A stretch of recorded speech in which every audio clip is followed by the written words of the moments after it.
Okay, so basically we're just going to pick up from where we left off, and let's just talk about all the stuff that we went through in lesson 1 and really help the mind understand these concepts so it remembers them. And these are pretty simple.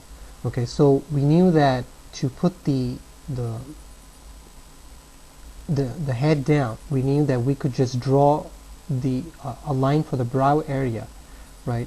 And knowing that where this the upper area for the eye socket is, we could just put the line in for the fat area over here and then just draw away, and it would make sense, right? And we would take this line going in this direction, specifying that we get the concept that this part is going to be dark and it's going to go from above here is where we're going to understand that it bulges out. Then you get that area for the middle of the head over here, where the middle of the brow meets. Then you get the nose over here.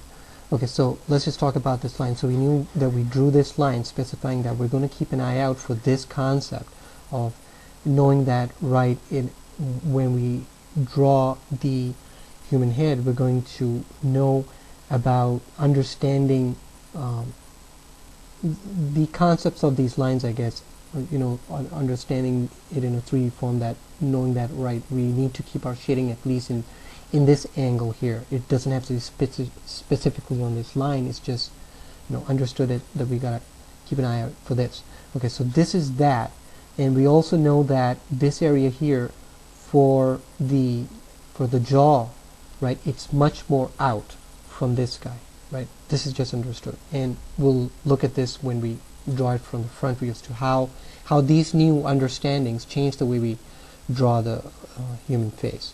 Okay, so the other thing was, we know that this area here where the lip is, right, this lip and this area here is much more protruded out, and this lip here goes away from us, right? So this is more in front and this is more back. And we understood the concept of drawing those right where you had drawn the line for the nose, right? You could draw you could divide this in 3 parts, right? And this above line, above this is the upper lip, and you start to draw that upper lip, and when you want to finish it off, it's going to come down to the middle of this, exactly where the bottom lip is, right? And this thing is going to end where the middle of the eye is over here. Okay, this thing right here.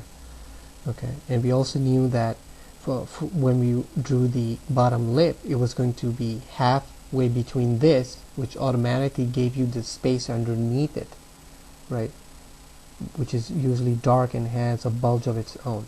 So meaning that this bulge here that we drew, right, it came away from this point here. It wasn't against this point, it was away from this point, right? More towards the left when I drew it.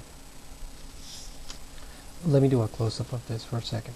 Right, so here's what I did. I had this, let's say I had this in a simple design. We had this lip over here, right, and this was the line that was going, right, and then we had the other line over here, right, and this is where the line for the nose was. So when we drew this shape here for the fat for the lip, and when we started to go down, we came down this way and we gave it a nudge, right? So this gave us the lip, and then this was the bottom of the lip, and we knew that this is much more flatter from the structure of man, and then you get that bulge area over here. So what I'm saying is that this bulge area here, I drew it towards the left, right, specifying that that's how it is. It doesn't come over here. Okay, and this is going to be your bottom lip over here, and then you're going to get your chin area over there. Okay, so the other thing to note is we know about this center line that we drew, which gave us the bottom for the nose automatically, right? And then we also knew that the ear is going to end over here. And when we drew the area where we got the fat system and we drew the brow area, we drew the eyebrows above a little, right? So the eyebrows are going to be different. This is something you're going to have to obviously look at, and you can design them any way you want. So in this simple form, we know that the eyebrows go up, and once we do this, we know that the top of the ear is going to go meet on this eyebrow area over here. Okay. And the other thing is, when you drew the eyebrows over here, you have to take into account this fat system here, right? And then you have to take into account this muscle on top of the eyebrow that specifies the fatness over here. So you can look at your face in the mirror and you'll start to see all this stuff automatically yourself, right? So this helps us to understand, right? So when we're drawing it in a 3/4 view, we're also going to understand that when we drew the eyebrow over here, we're going to compensate for the fat system, and then we have to go above for this fat area over here that gives us a nice bulge over here, and then the forehead goes over in this direction, right? And of course this area here is a little bulky over here too, and this is like on a curve, right? But then you put the hair on it. The second and the other thing was that where this corner for the eye was, if you drew a line over here, you knew that it's going to have to hit where the nostril is, generalizing it, right? And this would give you accurate faces. So the nostril would come here, and then you could just go about your business and put the nose together. You know, it's not going to be a line like this. It's going to be a little flattish over here, right? And we know that you can also have a little curve over here, giving you that nice jawline over here, and then you'll get into that neck area over here, but then you'll get the muscles over here, and we'll get into that later. But these are like some of the most universal understandings of getting the face, drawing it.